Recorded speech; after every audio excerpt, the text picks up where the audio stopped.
YouTube. Hmm, what's good? What's good? Let me get on.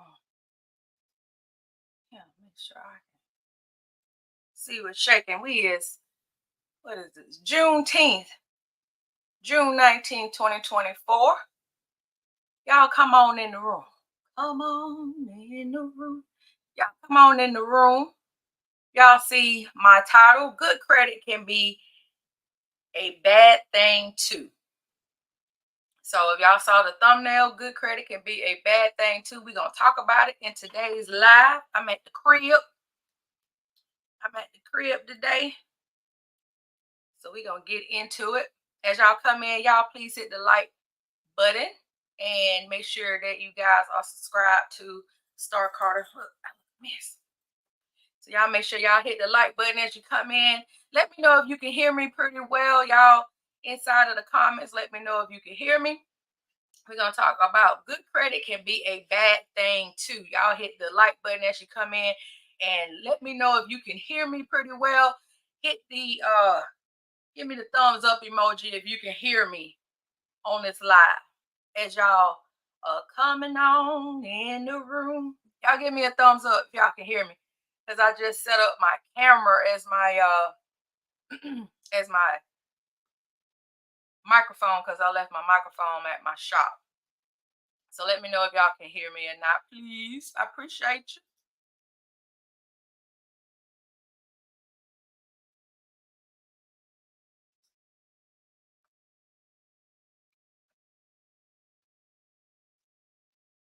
Thank you so much for the thumbs up. I appreciate you. So, in today's live, we're going to talk about good credit can be a bad thing too. So, this is your first time joining me. If this is your first time on my channel, my name is Starr Carter. And on this channel, I talk personal financial education.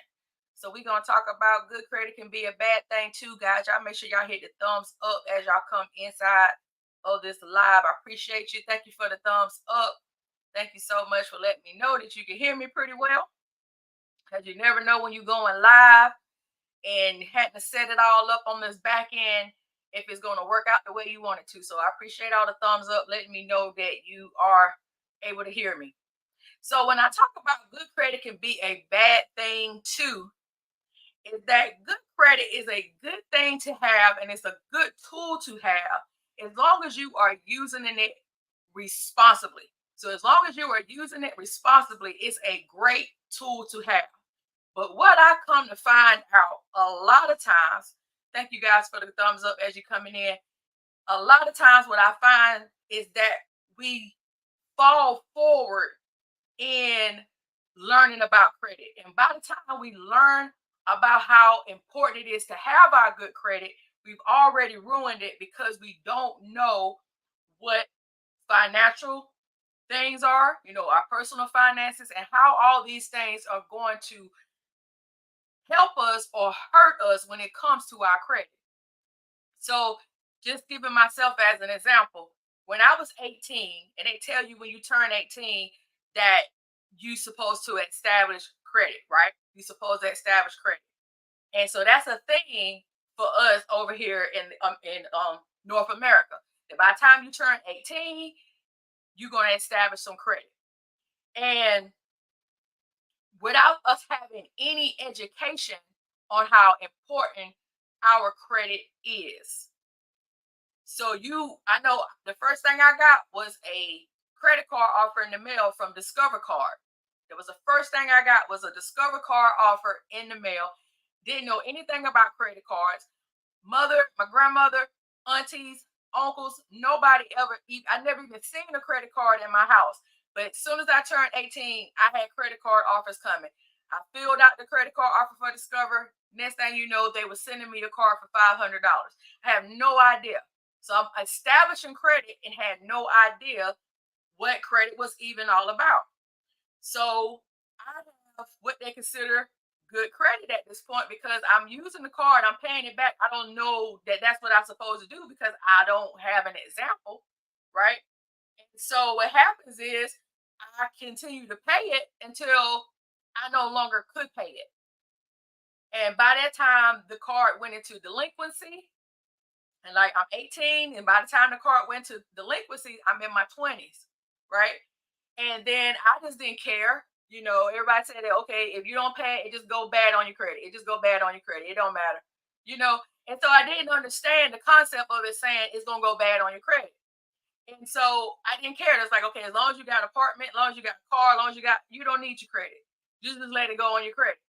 And so forever, I let everything go on my credit. If I didn't want to pay a doctor bill, I let it go on my credit. If I didn't want to pay whatever loan I got, if it went delinquent, it just went delinquent. It was on my credit. I didn't care. All right. So I didn't understand the significance of having good credit until I was ready to go buy my first home, or when I really wanted to get a really good car. I didn't understand how important it was to maintain good credit. So sometimes when you've had bad credit, like when I had bad credit, and if you don't learn the importance of having good credit, you will do the same thing again. If you don't learn the right financial habits and the right financial things that you're supposed to do, you will continue that cycle forever and ever. And that's how people can be with bad credit, then they go to a credit repair, and then they be right back in bad credit again, and then it's a constant cycle because you never really learn about the financial that's go behind credit. So let's see what we got here. Hello, Star. How you doing? Let's see. Let's see. Hello, Star. Hi. How you doing? Good to see you live. Good to see you as well. We got the credit cousin in here. Good morning, everyone. Now, where you at talking about good morning? Because it is 2 o'clock in the afternoon where I'm at, credit cousin. So good to have you. Good to see you. All right. So a lot of us, like I was saying, we when we fall forward into credit, having good credit and not understanding, right, how credit really works, then we constantly be in a cycle. So a lot of times when you get good credit, and you don't know how it works, you end up over leveraging yourself with credit. And what I mean by over leveraging, you go around and you're applying for everything because all of a sudden you're getting approved, you're getting approved for the credit card over here, you're getting approved for the credit card over here, you're getting approved for this over here. And you end up over leveraging yourself. And when you over leverage yourself, that means eventually you're not going to be able to pay something. So when you have good credit and you start getting granted credit, because of your good credit, if you don't have financial discipline, you will ruin your credit again. Or if you've never had credit, you will ruin your credit because you don't understand financials. So, another thing, credit cards, especially credit cards, because credit cards are really easier to get because you usually can get credit cards with stated income. And what I mean by stated income, it means that you don't have to show your pay stub, or you don't have to prove what your income is. Whatever you put your as your income on the application, on the online application, they're gonna take your word for it, and they're gonna grant you the credit limit that they feel like your credit worthiness has, allowed them to give to you, right? So with the stated income, it's so easy to get the credit card. Then if you were to get a personal loan, usually with a personal loan, they want to see a pay stub. Okay. They want to see, a little bit more information from you than just a simple credit card application. But the credit card is the most dangerous. And I think that's the reason why it's the most easiest to get, because it's the most dangerous. Because with a credit card, you can easily spend above your means. You can easily spend above your means because you do not have an attachment to that money. So, what I mean by that is with your debit card that's hooked to your bank account is attached to your money. So, it's a different type of relationship that you have with your debit card that's attached to your money than the credit card that's attached to the bank's money, right? So when you're out spending with your credit card, it's a different type of attachment. You don't have an attachment to that money. You're just thinking, okay, I can either pay this off, or I can afford to pay the minimum or whatever, or you just running up the bag and not even thinking about it because it's not your money. With your debit card, you're going to actually be checking your balance. You're going to be looking to make sure that you got the money in your account. You're going to be making sure that they charge the correct amount of money, to your debit card because it's connected to your money. And that's going to make the difference. When it's connected to your money, you're going to be a lot more uh strategic about pulling out that plastic. You're going to be a lot more strategic when it comes to pulling out that plastic than when you pulling out somebody else's money. And so, and that's how we end up getting into a credit situation like credit card debt, is because we don't have an attachment to that money, right?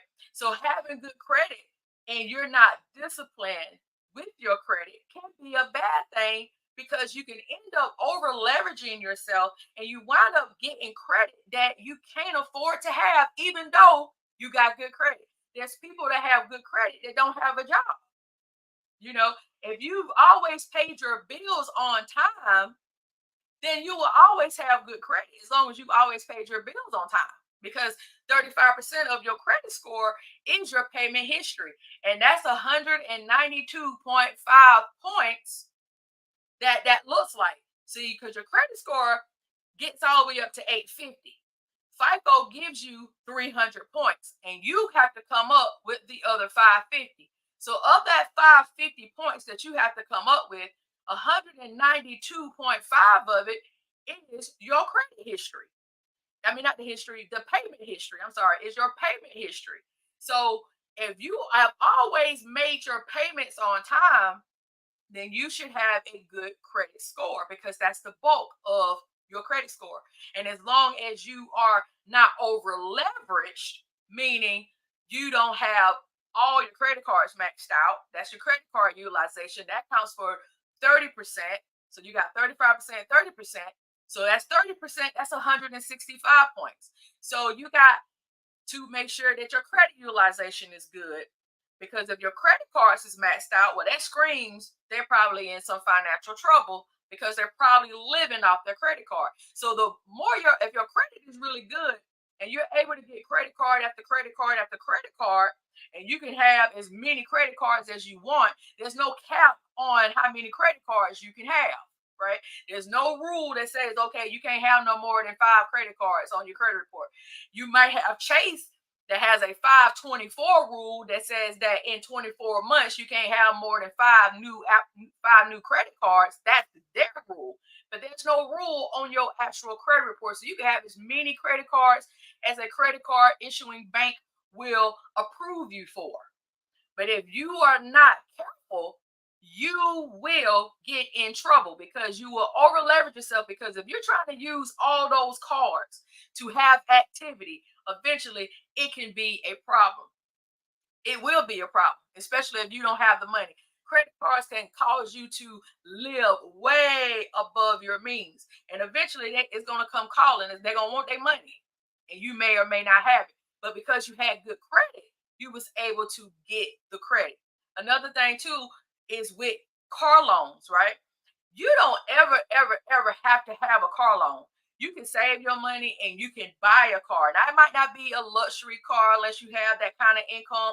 It may not be the car you want, but you don't never have to have a car payment ever. You can pay cash, right? But what happens is we end up using our credit to get car loans, and usually we get a car that we can't afford. But because we have good credit and we have the income, we usually over leverage ourselves even with car loans. There's a lot of people right now that cannot afford their car loans, because the average car payment right now for a new car is pushing over $700 a month. And a used car is pushing like 500 to 700 a month. So you can't even get a new car loan now for some of these cars that's starting in 20 and 30 and $40,000. I ain't talking about luxury cars. I'm just talking about regular cars like a Kia. You know what I'm saying? And you talking about a $700 or $800 a month car payment, and that ain't even including insurance, maintenance on the car, and none of the other stuff, and the gas that you got to put in it. That's just a car, and your car payment could be more than a lot of your other expenses. So if you got a high car payment with high insurance and all those other things, and then you got maybe have high rent, then that's when credit is not good, because it's caused you to over leverage just because you were approved. And it happens. Let's see what's going on. Okay, Oh, okay. The credit cousin said that he is in. It is 8:14 in the morning because he is in Hawaii. Okay, that's what's up. That's what's up, credit cousin. That's what's up. So when you are, over leveraging yourself because you are not looking at the big picture of your finances, you're just getting approved, right? You're just getting approved. That's how that happens. When you're just getting approved and you're not looking at the big picture of your finances, you're not on a budget, right? You're not writing down and knowing where your money is going. Your money is telling you, and you're not telling your money where it's supposed to do for you, right? And that's how you can get in trouble with your credit. And so that's how good credit can become a bad thing. A lot of times we do that with houses too. How many people can't afford their houses now in 2024? There's TikToks about it. People are talking about how they can't afford their mortgages. They can't afford it, right? Because the interest rates right now are high, and they wasn't thinking about that. They wasn't thinking about their taxes on their home. They weren't thinking about the maintenance on their home. They wasn't taking any of that into consideration. All they know was they were able to buy a home. And so they got approved. And so now they looking at maybe being in foreclosure. And they probably even had the house 2 or 3 years. So that's what having good credit can be a bad thing, is when we're not completely responsible with our finances to make sure that we have everything in line with our credit. We can't use our credit to over leverage and live above our means and not have a handle on our actual finances. So that's when our credit can become a bad thing. So you never want to use credit to make you live above your means and getting things that you know you can't afford, because that's when things go into delinquency. That's when the late payments come. That's when the repossessions come. That's when the foreclosures come, because you end up over leveraging, right? And a lot of times too, what they call lifestyle inflation or lifestyle creep can also cause us to over leverage, because we tend to want to spend at the same rate that we earn. So if you a six-figure earner, you usually are spending in that same category, right? You got a nice home, you got a really nice car, so you got a really nice house payment, and you got a really nice car payment to go with that income, because you make the income, and you may have the good credit to go with that good income. Of course, they're gonna approve you. They're gonna approve you, but can you afford it? That's the thing. Can you afford it? All right. So I just wanted to let you guys know that, so sometimes we just have to be careful with our credit. So let me answer this question real quick that just popped up. Prosperity 48 says that I have a flagship card. How do I get an increase on it? Well, you can go inside of the Navy Fed app, and you can request an increase inside of the app. That's what you do. You go inside of your Navy Federal app, and you request an increase inside of the app. Now they have changed the layout of the app, so it may not be as easy as it used to be to find it. Um, but you can request an increase in the app. I advise you to do it in the app and not over the phone, because I've heard, and I don't know this to be true, but I've heard that if they do it over the phone, it will be a hard pull. But if you do it in the app, it will not be a hard pull, because I've done limit increases on my flagship card twice, and I did not get a hard pull. So you can do it in the app. And you are welcome. You are very welcome. So we just want to make sure, guys, that even when we are building our credit, that we're doing everything that we can to make sure that we maintain good credit for life, because we never know when we're going to actually need our credit. Now, you want to make sure that you have an emergency fund so that you're not having to use credit for emergencies. I don't advise people using credit for emergencies. I know at one time they're like, you just keep one credit card in your wallet just in case if you have an emergency. That's fine, you can do that, but you want to make sure that you have an emergency fund to pay that credit card back off if you do have to use it in an emergency. If you were somewhere and you had to whip out the credit card because emergency came up and you didn't have the physical cash in your wallet, then of course that's good to have the credit card. But you also want to make sure that you have the emergency fund already saved, so that whatever that emergency that you did on the credit card, you're able to pay it right back off. Because I'm telling you, credit card debt is the most crippling of debts next to cars and homes because they are real big ticket items. Credit cards interest rate is so high now, not just because of the Fed rate hikes, but because with the CFPB and all that changing, and they want to put the late fees down to $8. You know the rates is going to go up even more. If they're going to change something right here, they're going to increase something over there. That's how it's going to happen. So right now, the average credit card rate is over 20%, even with excellent credit. So you don't want to be carrying a balance on them, and you definitely do not want to over leverage them. I did a video a few months back showing you how it looks like to be in $20,000 worth of credit card debt and how long it would take you to pay it off and how much interest that you would pay. You would be done paid like $50,000 in interest with an 18% interest rate, with just 18%. So what I just told you, credit card rates is over 20%. Navy Fed, when you said the flagship card, Navy Fed's highest interest rate on all their cards are 18%. So, and Penn Fed too. Penn Fed is like 17.99, 18%, same thing.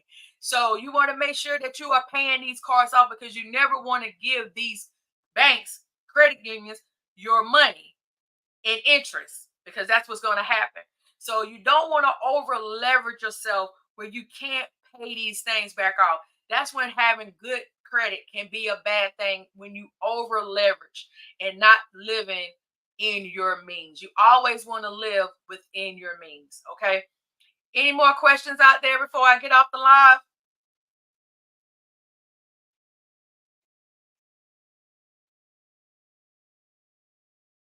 I really do appreciate you guys. But I want you guys to be responsible with your credit. I got some playlists that I'm gonna put together of some of the newer videos that I am talking about. We're trying to educate us. This is what this channel is all about. It's all about financial education. We have to, especially us black people and brown people, we got to learn this thing. You know, a lot of us, like I said, we fell forward in the credit.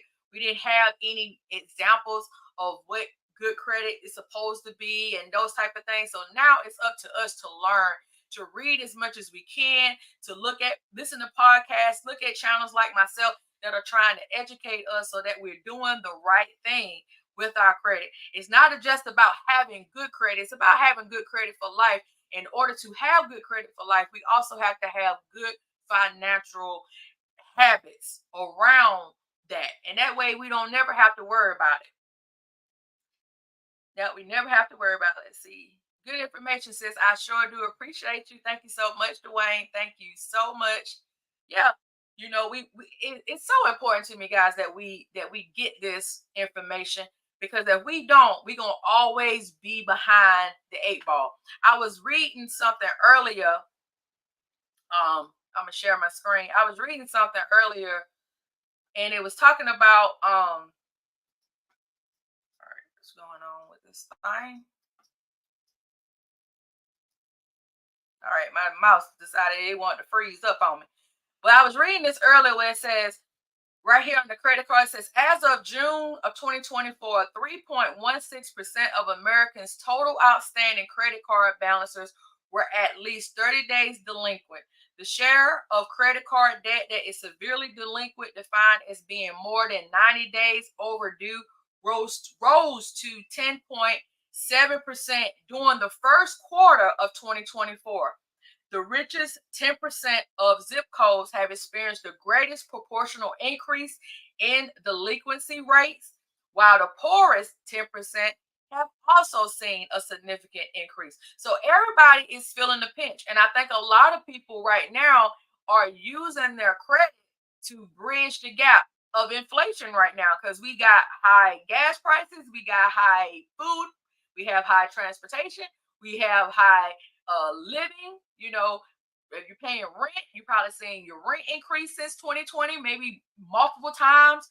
And we also have the Fed rate hikes on mortgage right now. So it's so many things that is causing us to spend more, and a lot of stuff is costing more than it did just 4 years ago in 2020, right?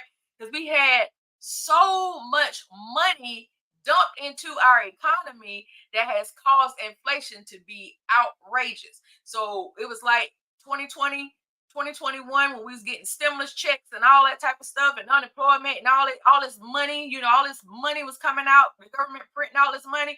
And now they want you to pay your student loans again. They want you to do all this stuff, but your money hasn't increased with your job, but everything else has gone up. So a lot of people are using credit to bridge the income gap. So that's how your good credit is going to be a bad thing, because if you're using your credit to bridge a lack of income, it's going to catch up with you. There's no way around it. It's going to catch up with you because you are living above your means, and not on purpose, because you're trying to make ends meet. But that's what happens when you have to get loans because of a lack of income, whether it's credit card, personal loans, or whatever. That's what happens when you're having to use somebody else's money just to make ends meet. And a lot of us have to do that. Let's see.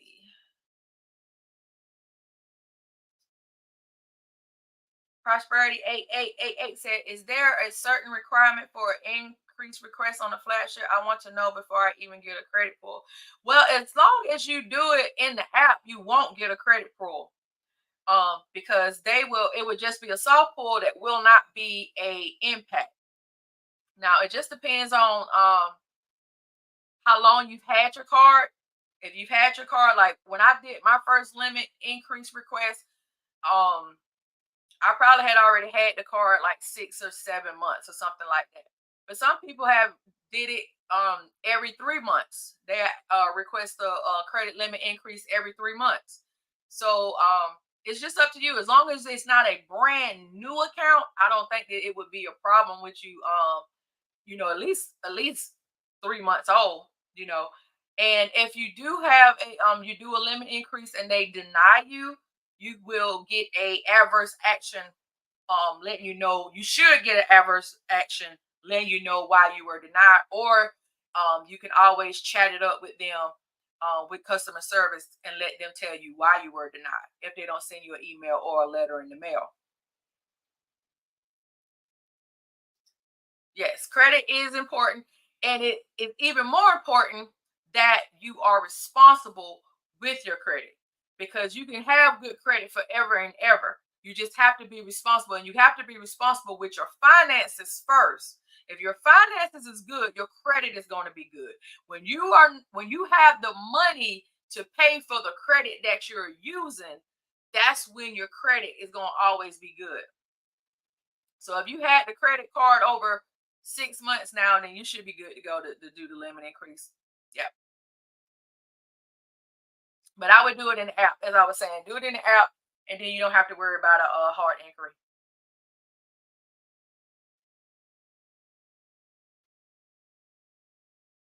He said, is there a difference between credit and the FICO score?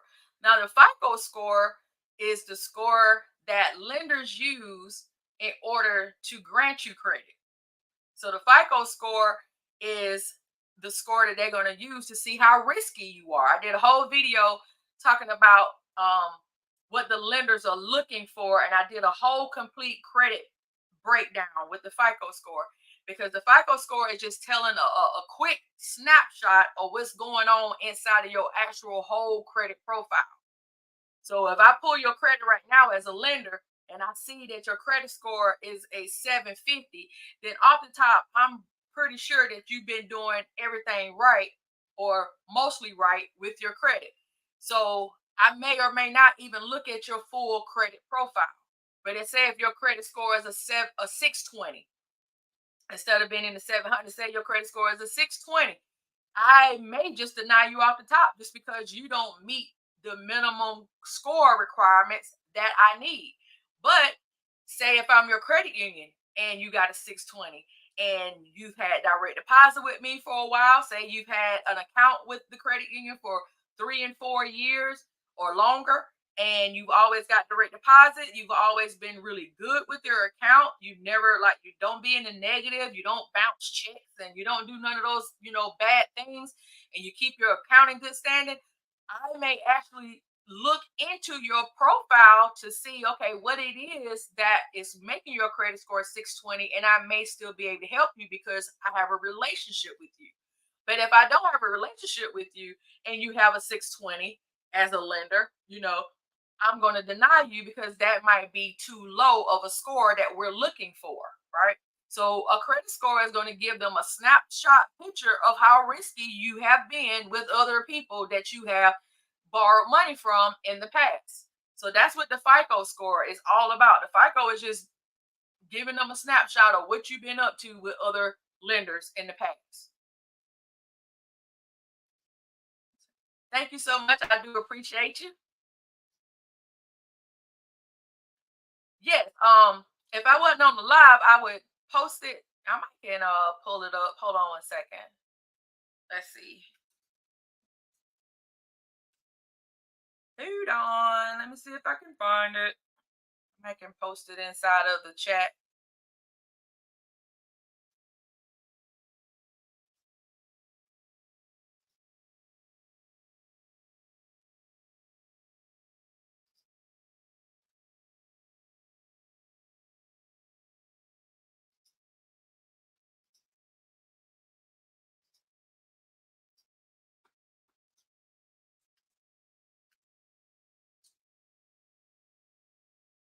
All right, Prosperity. There it is. I just posted it as a comment. I just posted it as a comment. So check that video out, and I will link it in the description after this live is over. But yeah, you just want to make sure, guys, that you are not over leveraging your credit that will cause you to make your credit bad, because it's so easy to do. It is so easy to do. I've done it. I've done it. I've done it. And that's why I try my best to tell you guys my mistakes so that you don't do it. I don't want you to make the same mistakes that I made because it put me so far behind the eight ball. Like when you don't understand your credit, especially when you're younger, and by the time you understand it, and by the time you understand finances and how all of this stuff work and tie together, usually you're playing catch up. You're playing catch up to buying a home, to being able to do the things that you want to do, that credit can really come into play, like starting a business where you could get business credit that can help you scale your business and stuff like that. And when you don't understand how your personal finance is really going to tie into that, then you're going to put yourself behind. So knowing that good credit is good to have, but if not knowing how it's going to tie into your finances and really understanding that, it can be a bad thing. So you got to learn all of this. The financial literacy is very important. It's very important. And I think that's where a lot of us try to skip that line, and we don't want to learn. We don't want to read about financial stuff. We don't want to listen to the videos all the way through. Like even when I post a video breaking down the credit, breaking it all the way down, those videos get the least views. But if I talk to you guys about some type of Navy Fed hack or some type of credit union hack and how you do this and that, those videos get all the love. But we got to stop skipping the line of financial literacy, because that's how we end up getting in trouble. It doesn't matter if you go to a credit repair person to get your credit back on track, or to get your credit cleaned up, and then you want to start rebuilding your credit. If you haven't learned any of the lessons that cause you to have bad credit in the first place, you're going to end up doing it again, because it's a habit at this point, right? You're going to start making it a habit of not doing the right things when it comes to your credit, because you shouldn't have to have your credit rebuild over and over and over again. It's people that get their credit rebuild every 7 years because they're waiting on 7 years to come for collections and whatever else to fall off their credit. And you would never have a collection if you always paying your bills. Even a doctor's collection, if you can afford to pay a doctor bill, you can always make a payment arrangement with that hospital or with that doctor's office so that it won't go on your credit. But we have to pay our bills. So a lot of times when our credit is bad, it's because we're over leveraged. That's why we have gotten in over our head and now we can't afford to pay it. Or you got a lot of stuff on credit. Like when you get, like I was saying about lifestyle inflation and lifestyle creep, where people end up buying homes and buying cars, expensive stuff to coincide with their income. And if you were to lose that job, guess what? All this stuff is going to be delinquent now. And now your credit is going to be back. But when your credit was good, you was able to get all kind of stuff. And then you're not thinking about the long run of something happening, and you may not be able to afford these things. So a lot of times we're not saving, we're not investing, and we're not investing in assets that's going to make us money. We're usually getting stuff that's going to depreciate in value that's not even worth it. Let's see what somebody else said. Pay off your debts and go the garden for a few years. Exactly. Yep. When they say about the garden, that means when you're just chilling out on your credit. If you don't need anything, why do you need to be actively doing stuff with your credit? Like with me, I pay my credit cards off every time I use them. And so really and truly, credit utilization doesn't even matter as long if you're not even actively seeking credit. It doesn't matter. I can match my credit cards out right now and let it report on the statement date, but I know I'm gonna pay it off. So it may fluctuate up and down, but I'm not actively seeking credit. I'm not trying to apply for anything. So unless you're trying to apply for something, credit utilization doesn't even matter. Because as long as you're not actively trying to get a loan of some sort, then it really doesn't matter. You can just chill in the garden. You don't have to be constantly messing with your credit report. It's not even necessary.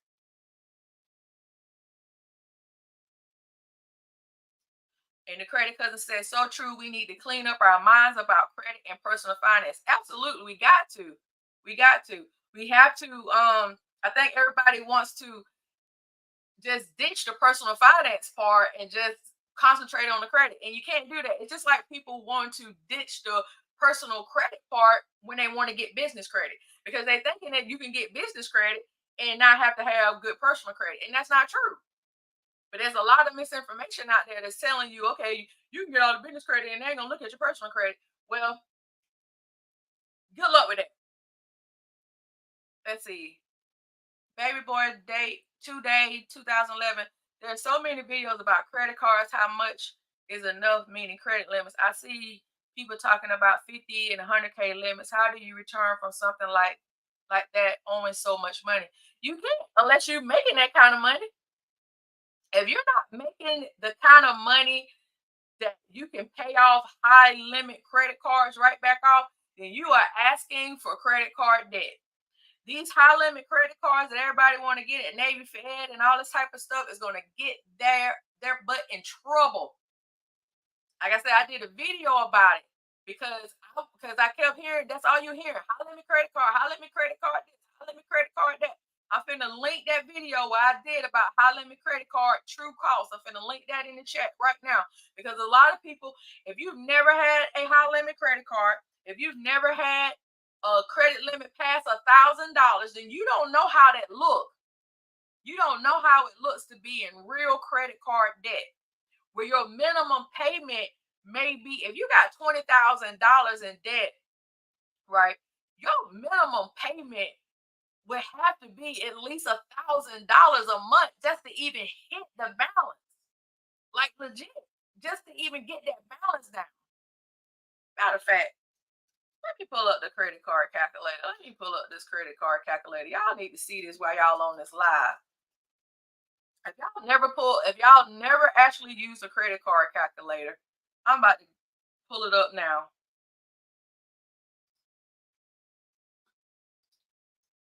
The credit cousin says, I live below my income. Living the ball life or keeping up with the Jones will make you broke. Absolutely. Y'all go and follow the credit cousin on his brand new YouTube channel. You've been doing really well over there, brother. So y'all make sure y'all go over there and show him some love. My Starr Knows Credit family. All right, guys. So I'm gonna show y'all something.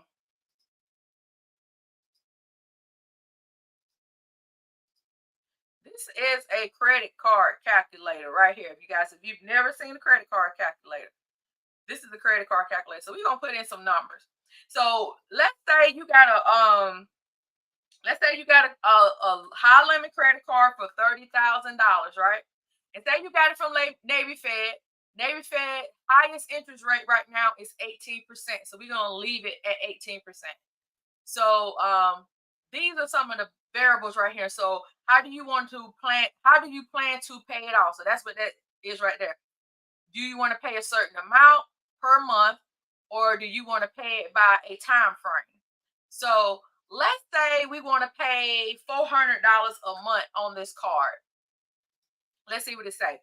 Now look at this. I love this about the credit card calculator, guys. Now check this out. I love this about the credit card calculator because it will tell you it is unlikely that you can pay the balance with a monthly payment of 400. You would need to pay an amount higher than 450. So if you were to max out a $30,000 credit card, you $400 a month wouldn't even touch it. All right. Okay, so let's put in 450 since it says higher than 450. So we're gonna have to do, let's do 460 and let's see what it says. All right, so if we have a credit card that's maxed out at $30,000 at 18%, that's Navy Fed's highest interest rate right now. So we have a credit card that's maxed out at 30,000 at 18%. And if we only paid $460 a month, guess what? It will take us 21 years and 6 months to pay off the balance. The total interest, look at that. The total interest, $88,290.07. It would take us 21 years, guys, to pay off $30,000 if you were only paying $460 a month. That's real now. Now let's put in $1,000. Let's see how long it would take us to pay off 30,000 if we paid $1,000. So if we paid $1,000 every month on this $30,000 maxed out credit card at 18%, it would take us less. It would take us 3 years and 5 months, and the total interest we've been in paid is $10,153.98. This is the true cost. This is the true cost, baby boy, of that put this up here. This is the true cost of a high limit credit card. I hope you're still on the live. This is a true cost. This is the true cost, right? This is the true cost. So say you do 1,500. So that should cut that down a little bit. So you would have to do 1,500, and that would break it down to 2 years to pay off the 30,000. But you would still be done paid $5,000 in interest. Almost 6,000, 5,934.34. What could you do with $6,000 other than giving it to the bank? That was eating up a lot of our wealth. That was eating up a lot of our wealth. It's these high limit credit cards that we want. Everybody want a high limit credit card. What you gonna do with a high limit credit card? I have a flagship card. My flagship card has a $35,000 limit. I don't need $35,000 at no one time. What am I gonna do with it? Unless I'm investing in the business. But why would I get a personal card for $35,000 to invest in the business? Why would I do that? I need to be trying to get that on the business side. Why would I do that? So this is the real reality of those people that be wanting these high limit credit cards. They have no idea what they're getting themselves into. No idea. Very conservative. Absolutely. That's just an example from the Navy Fed. Most credit cards right now are over 20%. Navy Fed is a credit union, so their highest right now is 18%. And the majority of them, a lot of my subscribers on this channel are Navy Fed members or want to get in Navy Fed or something like that. Because Navy Fed is all the hype right now. In the last couple of years, Navy Fed is all the hype. So that's why I'm using Navy Fed. But we can always plug in even higher. Like if you got one of those really terrible credit cards they got out here now, you know. So if you put in 30,000 with a 29% interest rate and you have to pay at least 1,500 on there, it would take you 2 years and 4 months and it would be $11,480.99. But say if you were paying that same 460 a month, it'll probably tell you couldn't do 460. Yep. If you got a 29% interest rate at a $30,000 maxed out card, you would have to make a payment higher than 725 even to touch it. All right. So let's do $750. And if y'all hear this train go right by my house, so I apologize if y'all hear the train. So if you got a $30,000 maxed out credit card with a 29% interest rate, and you're only doing $750 as the monthly payment, it will take you 11 years and 11 months, and the total interest that you'll be done paid is $76,000. Are you looking at this? That the one that I did with the 18% at the 460, and the one I'm just doing now at 30 at 29%, 750. The interest is higher than what you borrowed. The interest is higher than what you borrowed. Ain't that crazy?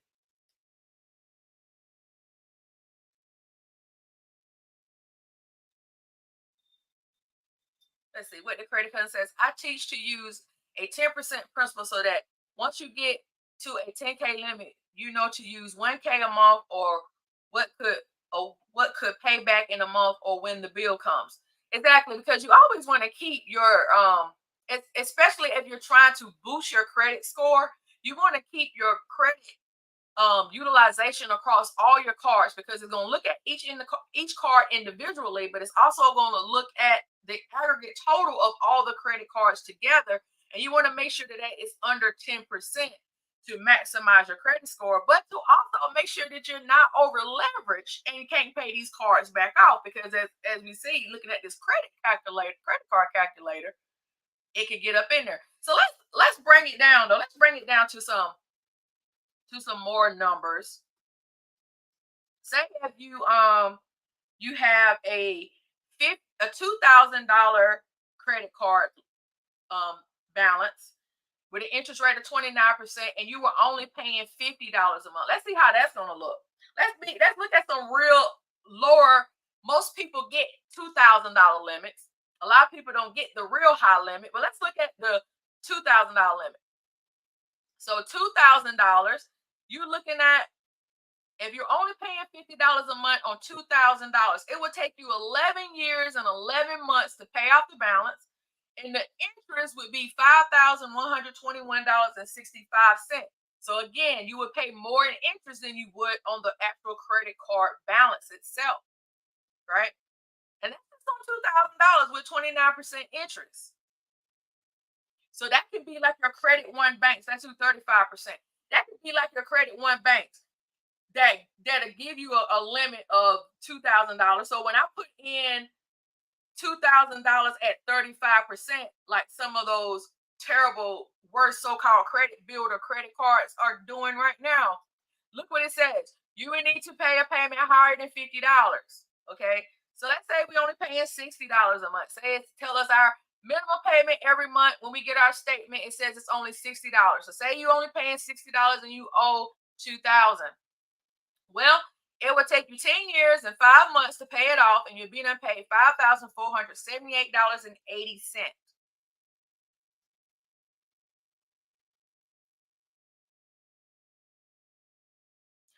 Exactly. We've got to stop building skyscrapers for these banks, and we also got to stop lining their shareholders' pockets. All these people are billionaires and millionaires and trillionaires. They don't need our money. Chase is a trillionaire bank. They don't need our money. Wells Fargo, Bank of America, Citibank, all these.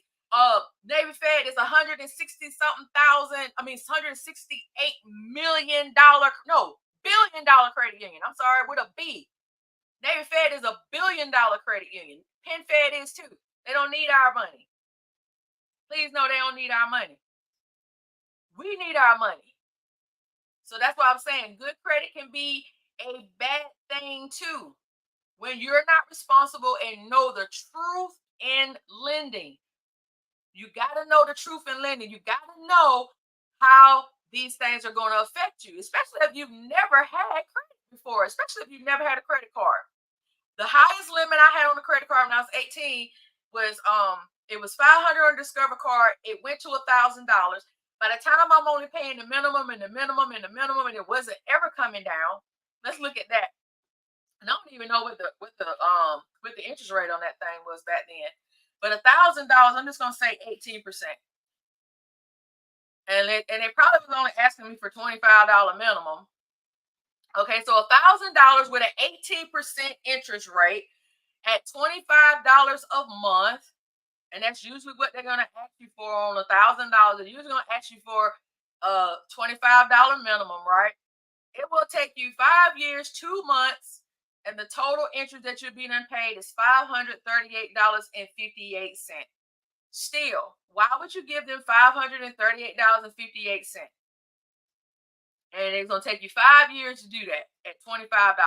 I can tell you guys how long I was in that credit card debt loop. I told you guys I was in debt for like 20 years before the light went off, like legit.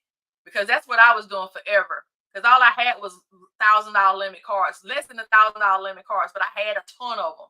I had like 20 of them.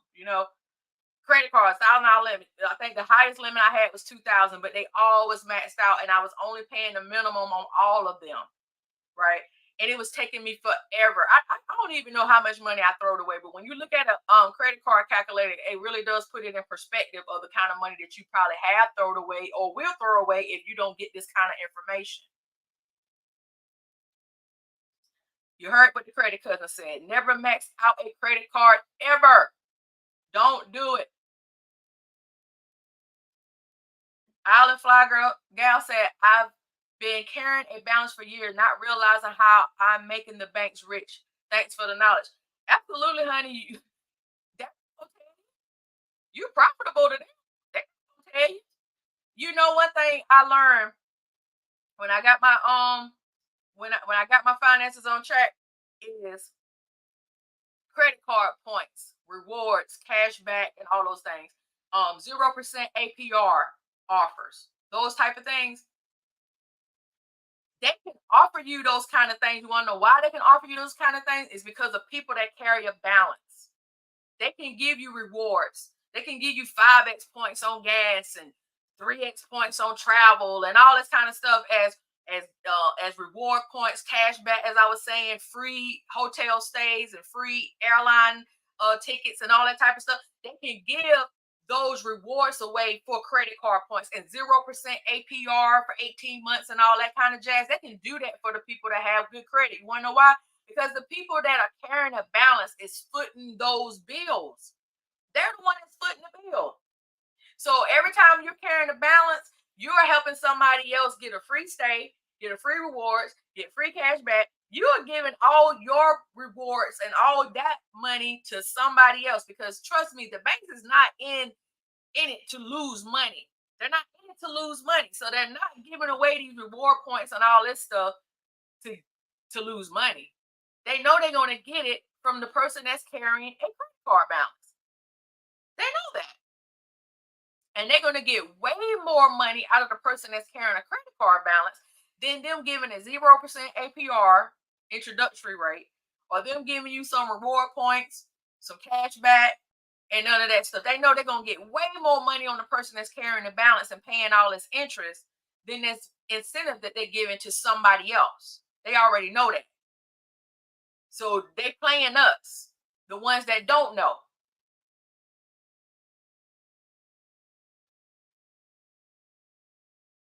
So somebody put velocity banking is the key to paying off debt fast. It can be if you are responsible and you gotta make sure that you're on a plan with velocity banking. A lot of people, you still have a lot of stuff can be going on with velocity banking. So as long as you got a plan and you stick to that plan, it's just like the debt snowball method. It's not going to work unless you got a plan. You got to have an attack and a plan of action to actually want to get out of the debt. You got to. And with velocity banking, you want to make sure that you are funneling your money into it, but you're making sure that you're only putting in the velocity banking stuff that you can't pay for, that you can pay for with the credit. Some things you may not can't pay with credit, so you got to still have the cash for those things, but you want to make sure that you're still living way below your means so that velocity banking can work. You got to make sure that you're still living below your means. That's not going to excuse you from living below your means. Because I paid off my debt fast with the debt snowball method. I paid off my debt really fast with the debt snowball method, but I was very aggressive because I was serious about doing it. So velocity banking is good, and you can also do the debt snowball method that Dave Ramsey talks about.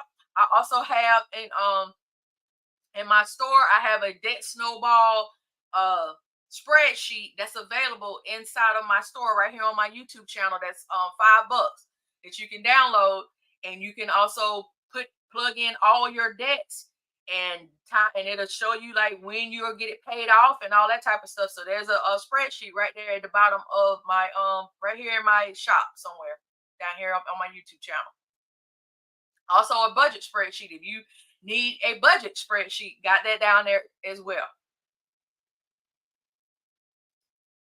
So I have Miss Jacqueline that popped up, says too late. I have a $20,000 Navy Fed credit card and $10,000 personal loan. My utilization is 85%. Shaking my head. Do you have any advice for me? Well, you're just gonna have to get real aggressive with it. I mean, I don't know your full story or your or what your if you have any income restrictions, but you want to throw as much as you can on that debt, especially the personal loan. It's gonna have a set payment and a set amount of terms. So it's the credit card that's going to get you. So you want to put as much as you can. Like we go right back to this credit card calculator. Let me share my screen real quick. So if you got this $20,000, I don't know what Navy Fed gave you as far as your interest rate is concerned, but just we know that 18% is their highest, so let's go with that. So if you do $1,000 a month, if you could do $1,000 a month on that $20,000 limit at 18%, it will take you 2 years, and you will pay about $3,000 in interest. But that's really you got to get aggressive as much as you can and throw as much as you can on it. So that means you got to get some side hustles, do some Uber, some Lyft, some whatever outside of your regular job. That's what you're gonna have to do, because credit card debt can be crippling. Now, if you do anything less than that, like say you did 500 a month on that $20,000 card, well, it could take you 5 years, 2 months, and it will cost you like $10,000 in interest. So the sooner you can get that knocked out, the less money you're going to pay in interest. So that's why it's so important, the less money, because as you see, those years can really pop up just in, $500. That's a lot of money. Um, just like we even putting in $1,000 in this calculator, 2 years, and then paying 3,000, almost $4,000 in interest. That's a lot of money. That's a lot of money. Okay, so we really got to be careful with that credit card. Like I said, good credit is good to have, but if you don't know the true cost of how much this thing is going to cost you to have this good credit, it's not worth having if you don't know the true cost.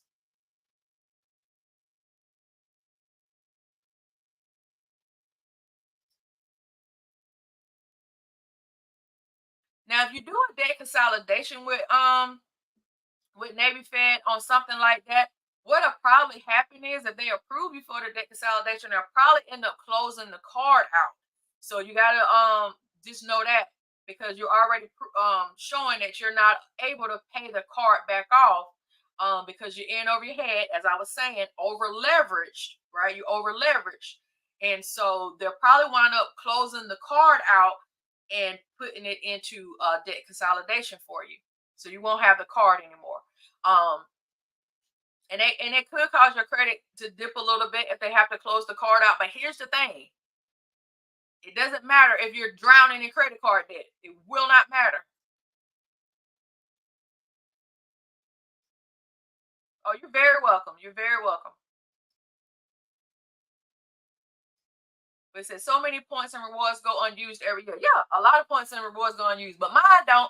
Me and my husband going on a trip next week for free to Charleston, South Carolina, for our birthday, because our birthday is this coming week. Our birthday is one day apart, so we going down there and celebrate our birthday for free with our credit card points.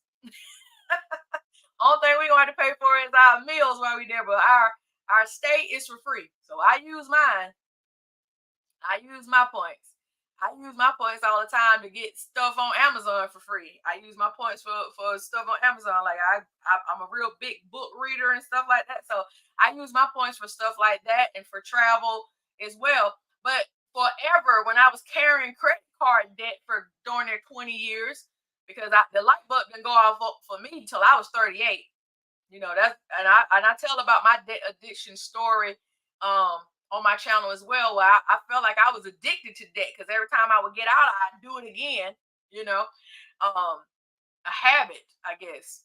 So once I got out of that cycle and I really and truly, focused in on getting out of that and doing better about my finances and reading some books. Like I read the first finance book that I read was Dave Ramsey book, the complete guide to money. That changed my life. That opened up a whole new portal for me, right? And so now when you look behind me, look at all these financial books that I have now on investing, Rich Dad Poor Dad, excuse me, I Teach You to Be Rich, um excuse me, the Millionaire Next Door.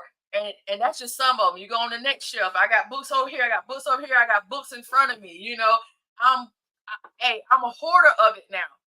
Once you go down that rabbit hole, is one of the best rabbit holes you can go down, because now I'm going to be so much better for it. I'm going to be so much better for it. Thank you so much, Credit Cousin. I really do appreciate it. I will be 46 come Wednesday. I'll be the big 4-6. Lord, let me see it. I'll be the big 4-6. I'm a Cancer baby. Is it tomorrow? No, not tomorrow. Is it? Is it tomorrow or Friday? Is the first day of summer? I'm in South Carolina, so it's already hot.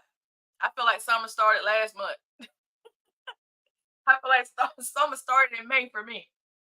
So, guys, if you have any more questions, I am here, and I'm about to get off in a little bit. If y'all got any more questions, but Miss Jacqueline, if you're still on, just do not give up. Don't give in. Do whatever you can to get out of that, because I've been there. I've been there, so I know.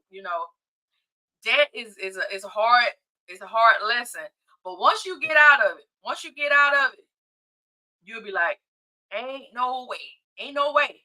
When you get on the other end, you get on the other side, right? Happy and blessed birthday, Star. Thank you. I sure do appreciate you. I sure do appreciate you.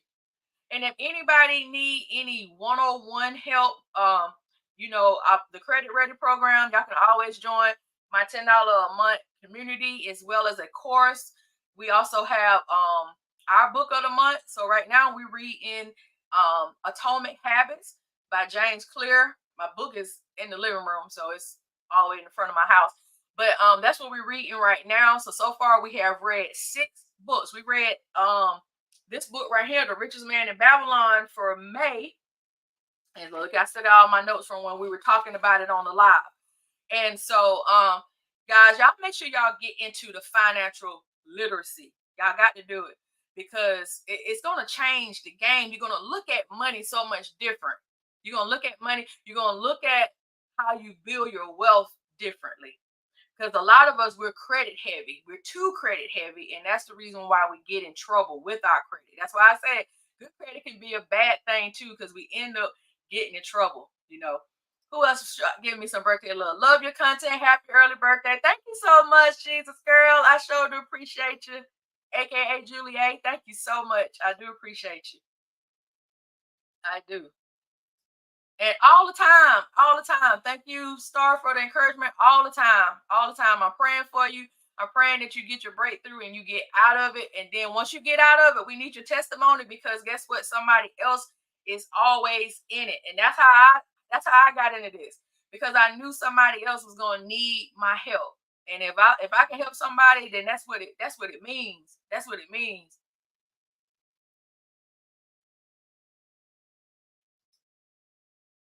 Thank you so much. All right. That is a good way to Credit Cousin. You can a lot of people, you can earn money, through bank bonuses and stuff like that. Now, my only thing is with that is sometimes you can have too much going on, that it can get confusing when you have a whole bunch of bank accounts all over the place.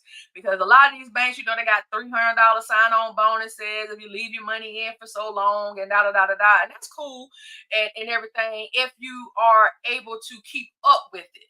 All right. You got to be able to keep up with it. And then another thing, guys, I don't know if y'all saw this. It was on YouTube. Hold on one second. Let's see if I can't find it. But it was about this. I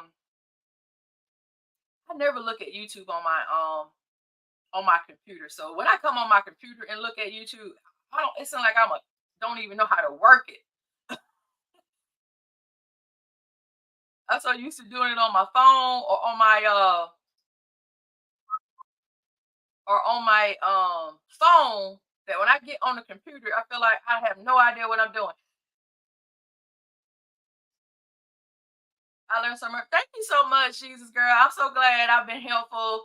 I try hard to teach. I do. All right, guys, y'all check this out. Now, this is credit cards, and I want you to check this out if you haven't already seen this. This was it says the man fails to update and remove ex-girlfriend as the beneficiary. So check this out, y'all. Y'all check this out. I know I said I was gonna get off here. Welcome back to The Factor Uncensored. A man's failure to update his beneficiary is costing his family about $1 million. A legal battle is over. The mistake is happening in Pennsylvania. Jeffrey Rollison is leaving behind nearly $1 million in his retirement plan. He left it to Margaret Losinger, a woman he dated 34 years ago. Just dated. Back then, he named her as the sole beneficiary on a handwritten form. He never updated that form after they broke up. And now he's set to inherit, or she's rather set to inherit the money, much to the dismay of Rollison's family. Rollison's brothers are now fighting the claim in court. Joining us to talk about it, attorney Jaira Davis. Glad to have you here. So how difficult is it to unravel something like that if the brothers signed it and there's documentation? Now, the only reason why I brought this up, guys, because of what the credit cousin said about getting the bonuses, is because each bank account that you have, y'all need to have a beneficiary linked to the bank account that you have, because that's how a lot of money gets tied up in probate. So you wind up having so many accounts that you can't keep up with it. So as long as you can keep up with those different accounts, you can open up an account for so long just to get the bonus, and then you may close it out, but you want to make sure that you're keeping up with all your accounts and make sure that you got beneficiaries on all those accounts, because we all gonna leave here someday. So you just want to make sure that you're keeping up with all those accounts. Real talk. Because y'all know I worked in banking. If y'all not new to my channel, I worked in banking for 15 years, and I've seen this so many times. When people's family members pass away, a lot of times they come to the bank and they know that their loved one had a bank account there, and the person didn't have any beneficiary information on the actual account. So guess what? As the bankers, we got to turn it over to the probate court. We can't give you any money, right? We can't do anything for your family. And so a lot of times you have all these bank accounts spread all over the world. And if you don't have it wrote down somewhere, like with me, I got all my bank accounts wrote down, what my passwords are, all those different things. I got my husband and my son as my beneficiary. So if something were to happen to me, they're not trying to figure out where I got my money at. Okay. They already know I got it wrote down. I got it in my safety deposit box at my credit union.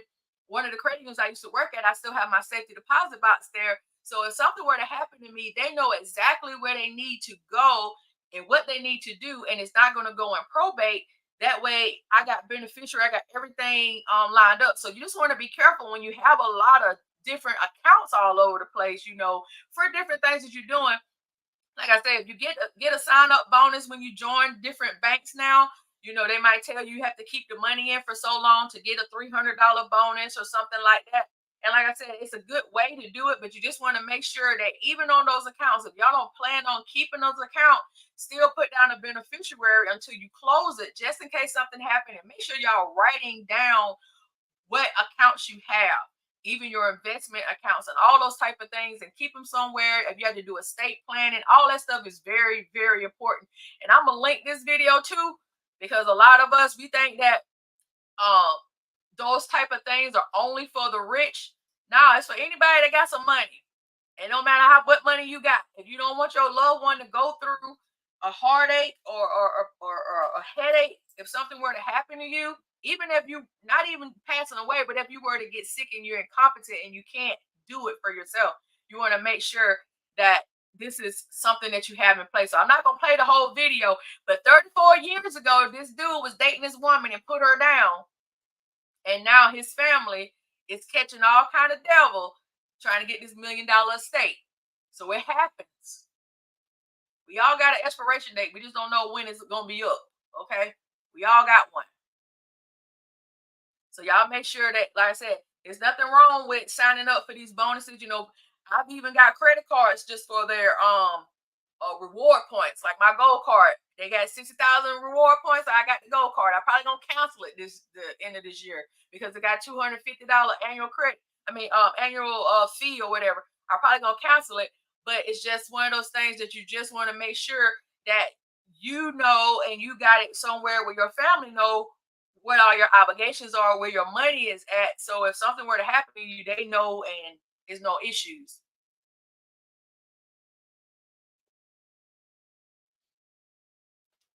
That's right. You got to make sure. So my wife is on board with all my dealings. Exactly. You got to because I mean, like I said, we all got expiration date. We just don't know when.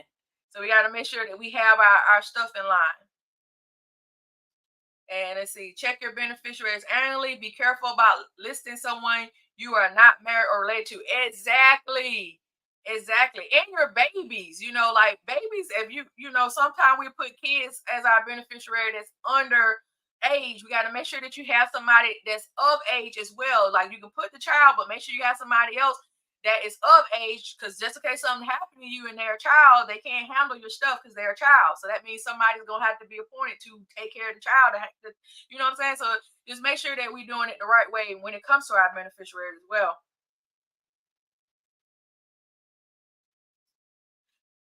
You cancel a credit card, is that the same as closing a credit card? Yes, it is. It is. So if I call up American Express the end of this month, I got that gold card last year in November. So if I call them in November to keep from, well, I call them in October to keep from getting that annual fee of 250.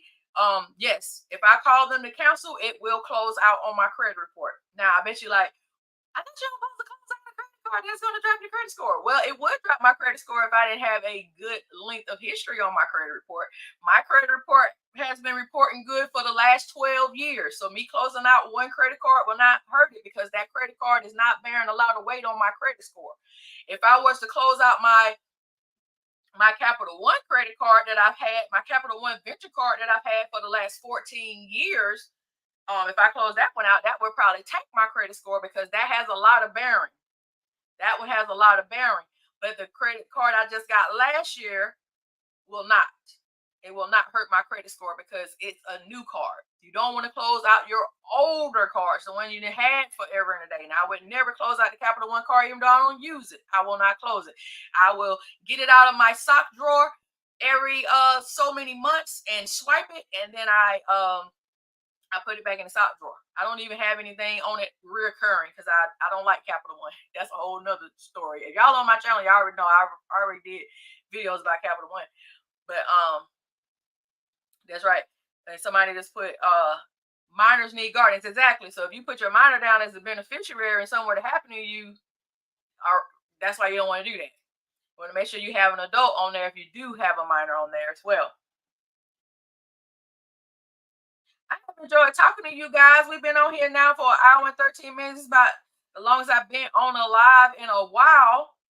Since I'm at the crib, usually when I go live, I'm usually doing my morning exercise. So I went and did my morning exercise super, super early this morning. Like I was out there walking at about 6:30 this morning. So I was like, I don't know, people might not want to get on there this early.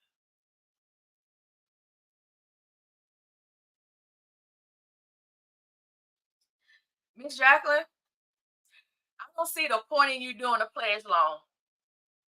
Right now you need to, I'm not telling you what to do, but just my recommendation would be, if you over leverage right now, when you were just saying earlier that you got $20,000 and you got the $10,000 personal loan and your utilization is at 85%, you need to focus on that. You don't need to be focusing on anything else going on with your credit. You need to be focused on getting that paid off and getting that out of your life.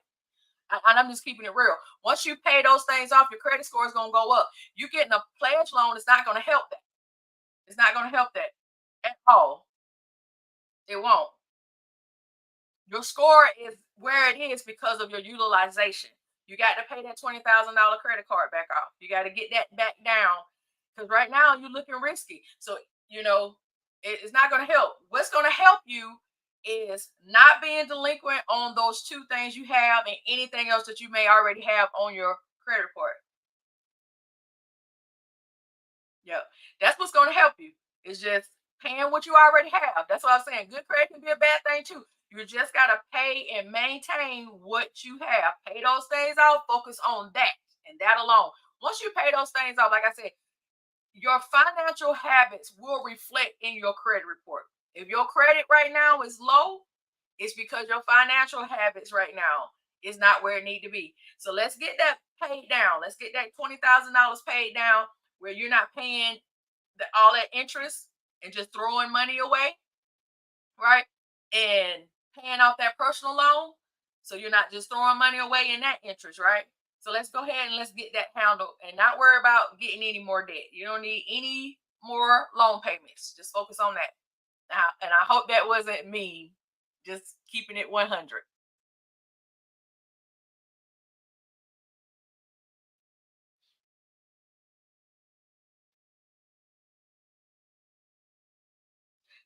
What book can she read to start off? I would recommend Dave Ramsey, the complete guide to money. I bought that book, guys. And as I told y'all, it changed my whole life back in 2017. I'm gonna pull it up right now for you guys to take a look at it. Um, let's see, Dave Ramsey.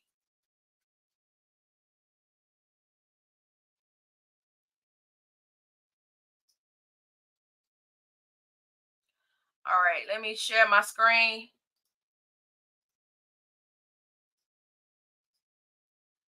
As y'all can see, I bought it myself July the 28th of 2017. I told you I started my journey in 2017.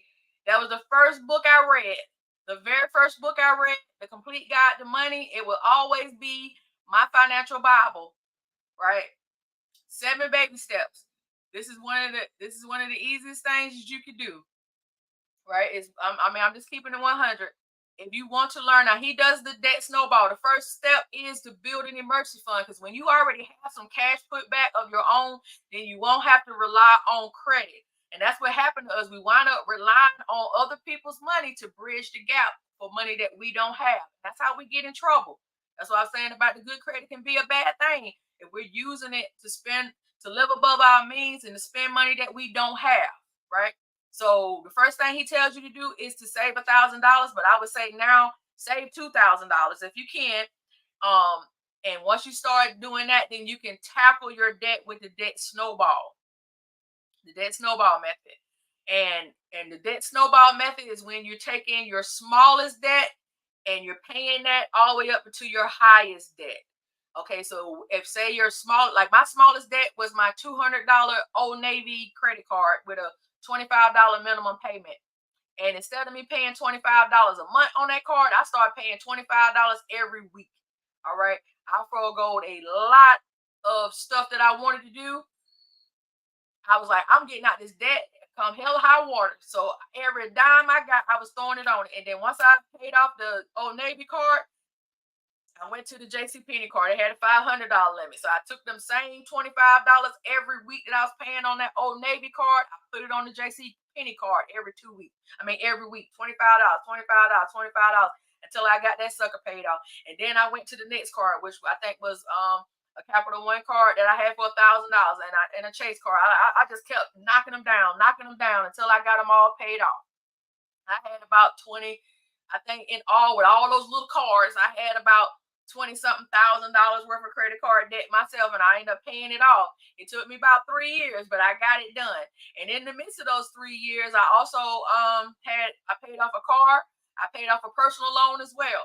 But in the midst of that, I also was saving. So by the time I paid off all my debt, savings. I had a nest egg build up too because I was saving and paying off at the same time. But I forego a lot of stuff in order to get my finances straight. And because I saved, I did a live telling you guys I bought back my time. So now I live my time how I want to. I don't work. I work for myself because of me getting out of debt. it gave me my freedom back.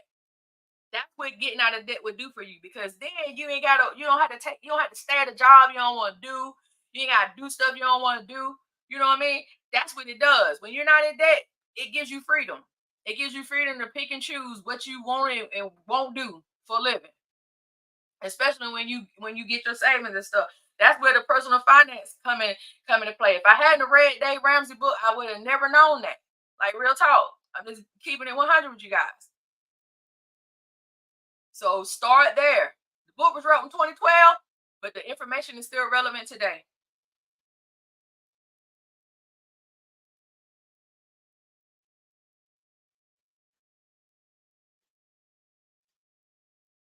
Yep. Another great book that you can take a look at too um is Rich Dad Poor Dad is another good one. He teaches you about liabilities, assets over liabilities. Knowing what a liability is versus what an asset is. An asset make you money. Liabilities is what take money away from you. That's another good one. We read, let's see, hold on. Trying to see what it is. I got so many. It was one that we just read in the Credit Ready program. What to do with it? It's called Start Late, Finish Rich. So if you that's the name of it. It's by David Bach, but I can't see where I got it at. I got so many books in here. It's by David Bach. Start Late, Finish Rich. And he talks about debts as well. Anybody that's new to money, this is a good one too. The Psychology of Money by Morgan Housel. Very good read. I love this book. Very good.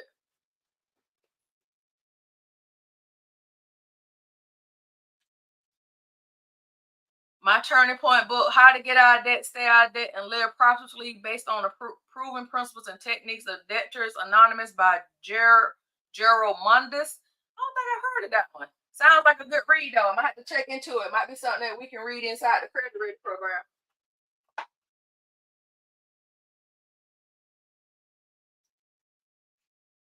Oh, here it is. Here it is. The Start Late, Finish Rich. Reread this book back in March in the Credit Ready program.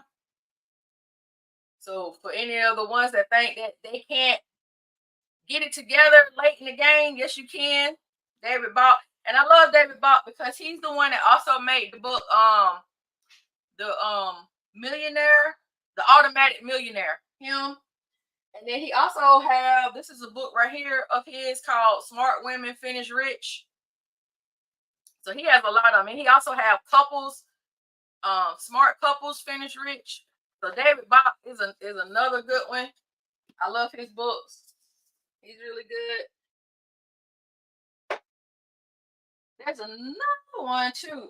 This is another good one as well. It's called Your Money or Your Life. 9 Steps to Transforming Your Relationship with Money and Achieving Financial Independence by Vicki Robin. This is a good one as well. And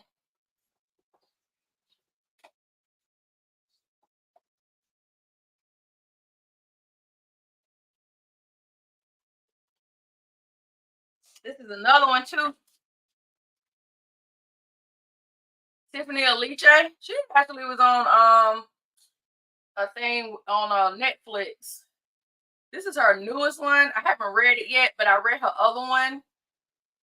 This is like a workbook to her other one, kind of. But it's the first one is called Good with Money. But she's really good. I just got this one. This book just came out not too long ago. And so, like I said, I haven't actually read this one yet, but I love her as a financial person. So that's something to get you started.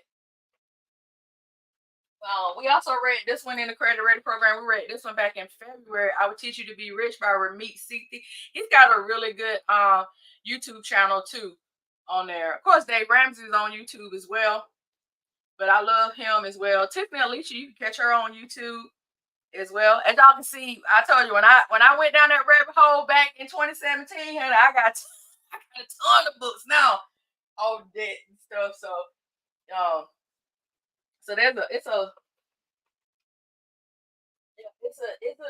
lot of good ones on there. I say I got me pulling them out now. Get your money straight. This was by Glenda Bridgeforth. And she's got like 3 of them. Girl, make your money grow. Glenda. Did I say Glenda? I said Brenda. Glenda. And then she got another one. Girl, get your credit straight. Now, all these books, I read these a long time ago. I read them a long time ago. I think the first one that I bought was this one. Yeah, this was the first one that I bought. And I started reading and gave up on it. So that's how long I was trying to get out of debt and was failing. But when I got that Dave Ramsey book, I really and truly read that one cover to cover. But it was just one of those things where I had to really and truly like set it in my mind and set it in stone that I'm going to do right.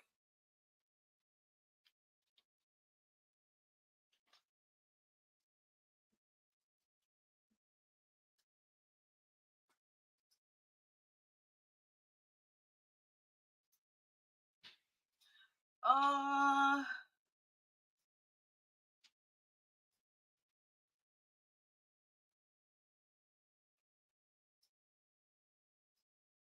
all right. So what? Let me look at the comments. Say, how do you sign up for your program?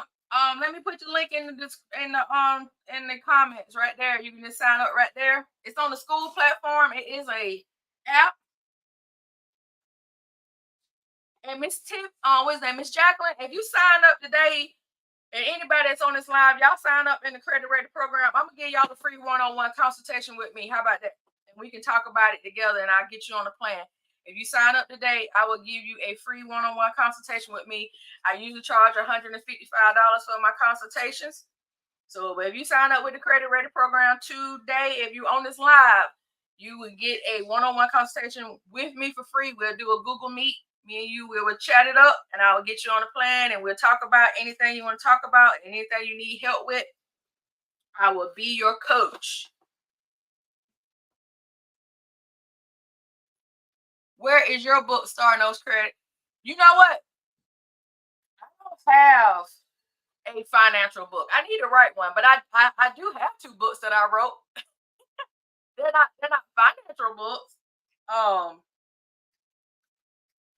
But I did write 2 books before.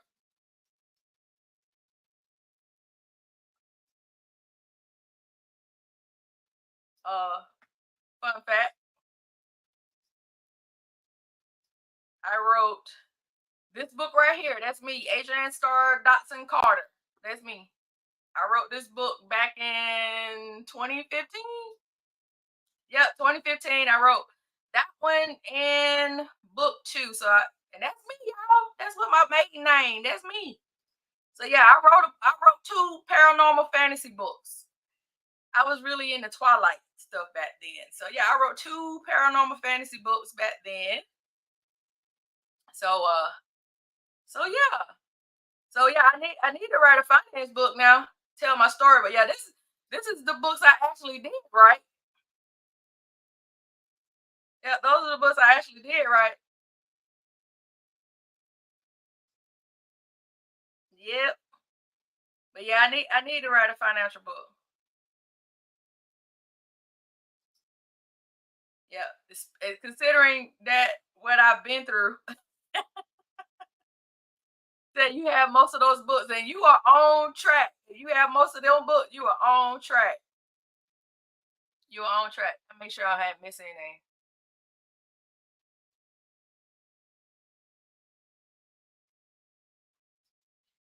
Says we need to manage our finances to get on the side of the bank that pays us CDs and market accounts and stocks. Absolutely, because once you conquer the personal finance part of it, right? Then you can get into intelligent investor and stuff like that, and learn how to make your money make you some money instead of you making them money. That's what it's about. That's what it's about when we get to that part, and don't be what they say, don't be afraid to be a beginner on anything. If you don't know what it is, that's why we have these different things for educational. We're in the information age where you don't have to go to college to learn all this stuff. You got YouTube channels, you got blogs, you got podcasts, you got all kind of ways that you can learn any information. Books, audio books, go to your local library, all those type of things. Because even though hold on a second, even though I buy a lot of books, that's because I like to write in them and all that type of stuff. Don't sleep on your local library. Right here, like this is the Libby app. The Libby app is where you can get free ebooks and audiobooks through your library, right? And Hoopla is how you can look at free movie titles and stuff like that. And these are apps, and you can get a lot of this stuff just through your library. Okay. Every time I renew my library card, they always give me a welcome package like I'm brand new. So that's how I always have these, because when I renew my library card, I just keep it right here on the desk. So you want to make sure that you're utilizing that. So you ready for my financial book now? I'm ready for my financial book now too, girl. Or a guy. I don't know if it's a girl or guy to say Moni. So I apologize. Yeah, I'm ready for it too, honey. I'm ready for it too. In due time. I still got a lot I want to learn. And when I make my book, I want to make sure that it's real rounded. I want to make sure that I can talk about finances from the beginning to the end, from getting out of debt all the way to getting to investing. That's what I want to do. That's what I want to do. So don't be ashamed of where you are right now. I'm about to make a mess. Don't be ashamed of where you are right now. Investing for the dummies and all that stuff. Don't be ashamed. Don't be ashamed to be where you are, because we all don't know everything. So I got books on investing. They say how to invest, you know. But that's when your world gonna open up. Once you get past the debts and stuff, that's when your world gonna open up to more things, right? Other than, because it's more to life than just getting in debt and getting credit. It's more to life than that. It's more than the finance. I got a book on REITs, real estate investment trust.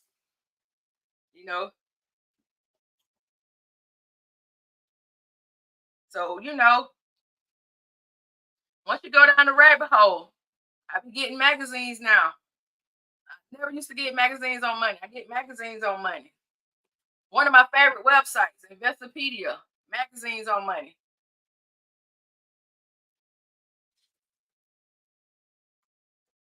Yes, real estate investment trust.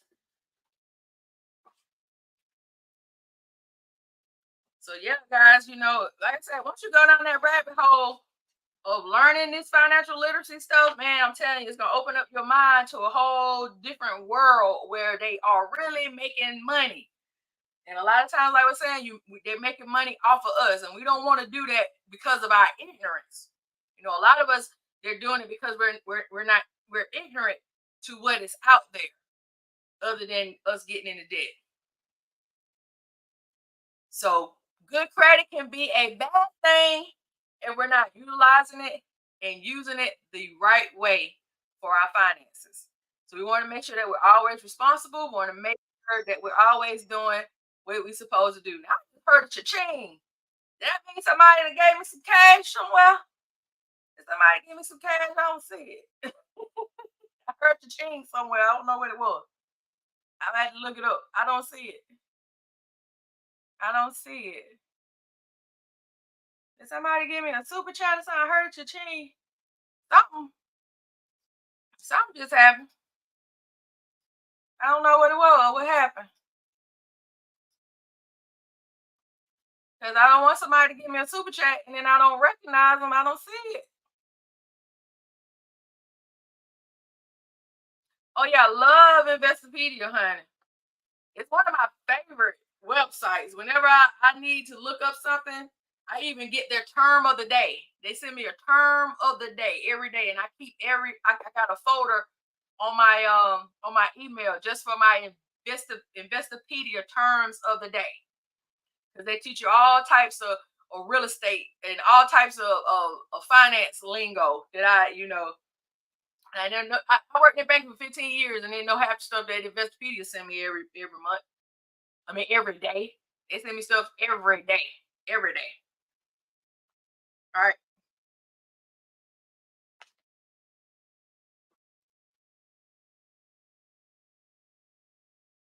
But I don't know what it was. I don't know.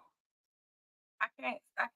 I heard a cha-ching. I just don't know where it came from. So wherever it came from, if anybody sent me a super chat or anything, I appreciate it. Like I said, I can't see on here. I'm on this stream yard, so I can't see what's coming from where. Um, yeah, I got the magazine from Walmart. I don't know if it's subscription based, but if they have a new one, which I don't think it come out, but like maybe 6 issues a year. But and I think you have to get it off either the newsstand or you may can get it from Amazon. But I tried to get off their website and I didn't see where it was available. So I got this one from Walmart. Yep, I got that one from Walmart.